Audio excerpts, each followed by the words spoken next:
La struttura complessa di otorinolaringoiatria ha inaugurato una serie di incontri promossi da Asugi per far conoscere, alla luce di una serie di dati, l'attività complessiva dell'azienda. La struttura gestisce annualmente 1 migliaio di ricoveri. Nel periodo compreso fra il 2009, quando il professor Tirelli assunse la guida della struttura, e il 2024, il numero degli interventi è cresciuto del 178%. Nel corso del 2024, rispetto all'anno precedente, la crescita è stata del 16,4%. I posti letto sono 14, la durata media delle degenze si attesta a poco più di 3 giorni e mezzo.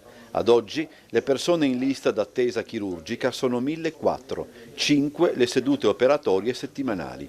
3 sono i punti di eccellenza che la struttura ha raggiunto in ambito internazionale: la chirurgia oncologica, la chirurgia endoscopica e la microchirurgia della sordità. Riusciamo a offrire alla popolazione di Trieste e del Friuli Venezia Giulia direi una qualità elevata se paragonata a grossi centri nazionali e internazionali, e mi riferisco specificatamente ai tumori, alla cura, alla chirurgia dei tumori maligni testa e collo, mi riferisco alla chirurgia endoscopica transnasale, mi riferisco agli impianti cocleari e alla chirurgia alla microchirurgia dell'orecchio medio.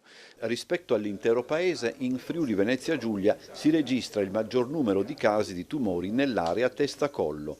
Con tutta probabilità una delle ragioni è strettamente collegata al papillomavirus, perciò il professor Tirelli molto insiste sulla necessità di vaccinarsi.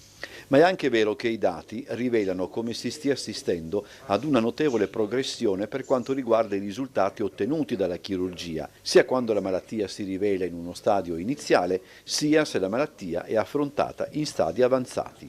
Se la diagnosi è precoce, inoltre, il costo stesso della presa in cura del paziente registra un notevole risparmio. La struttura di otorinolaringoiatria, e ciò le viene riconosciuto anche a livello di pubblicazioni scientifiche e non, riesce a dotarsi di strumenti più innovativi per intervenire sui pazienti, a volte senza dover ricorrere a procedure invasive che poi richiedono interventi altrettanto complessi di ricostruzione. In tempi più recenti poi otorinolaringoiatria sta ottenendo risultati più che lusinghieri per quanto riguarda gli impianti cocleari, ovvero la frontiera più avanzata nella cura della sordità più grave.